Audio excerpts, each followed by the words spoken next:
آیت اللہ شہید دستغیب کہ آپ کی صلوات ان کے درجات میں اضافہ فرمائے.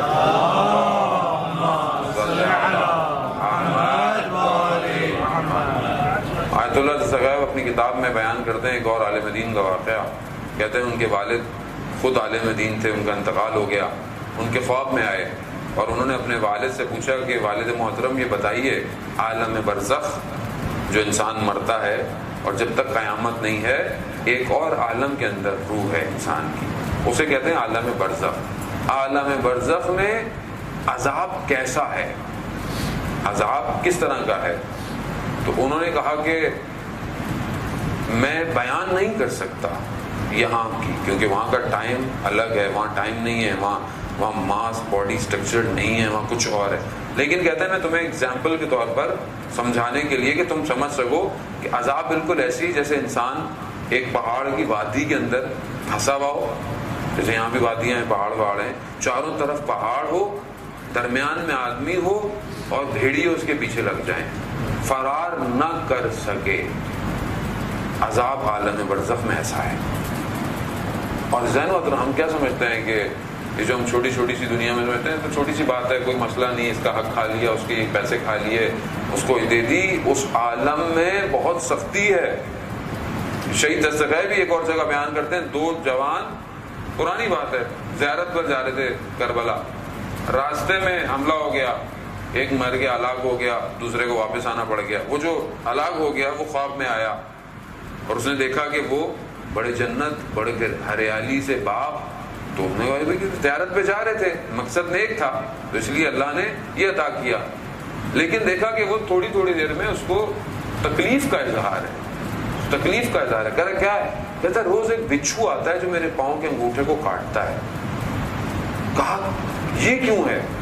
کہا وہ ایک دوست کے گھر میں گیا تھا اور اس کے گھر پھل کاٹنے والی جو چھری ہوتی ہے وہ خوبصورت تھی، وہ میں نے بغیر اجازت کے اپنی جیب میں رکھ دی تھی. یہ وہ اس چھوٹی سی چیز دنیا میں کیا اس کی کیا قیمت ہے، وہ چھوٹی سی چیز ہے جو مجھے روز بچھو آ کے کاٹ رہا ہے. اس نے کہا کہ جاؤ میرے گھر میں میری زوجہ سے کہو فلانی جگہ پڑی ہے، جا کر وہ میرے دوست کو دو، واپس دو، معافی مانگو اس سے. جب تک وہ معاف نہیں کرے گا جب تک یہ بچھو روز آتا رہے گا. عزیزان محترم، زندگی ظاہراً بہت آسان نظر آتی ہے لیکن یہ اتنی آسان نہیں ہے. ہم بڑے زبان سے کسی کو، اپنی زبان سے کسی کا دل دکھا دیتے ہیں، زبان سے کسی کو تکلیف دے دیتے ہیں، سوچوں سے کسی کو تکلیف دے رہے ہیں.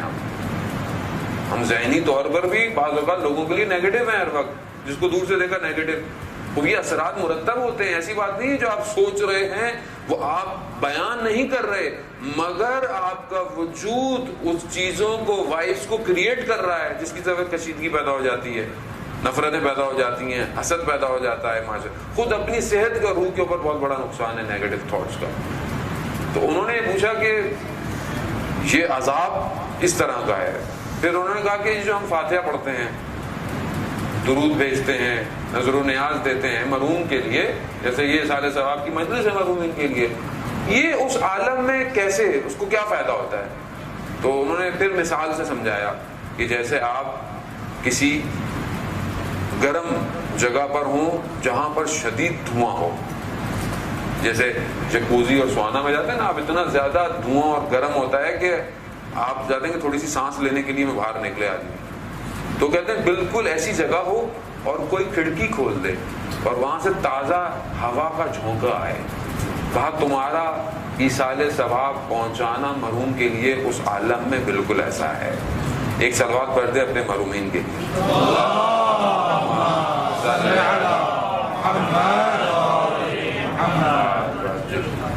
یعنی یہ جو ہم درود پڑھ کر عطیہ کر دیتے ہیں، فاتحہ پڑھ کے عطیت کر دیتے ہیں، یہ ضائع نہیں جاتا. کوئی بھی چیز ضائع نہیں جاتی ہے اس دنیا کے اندر.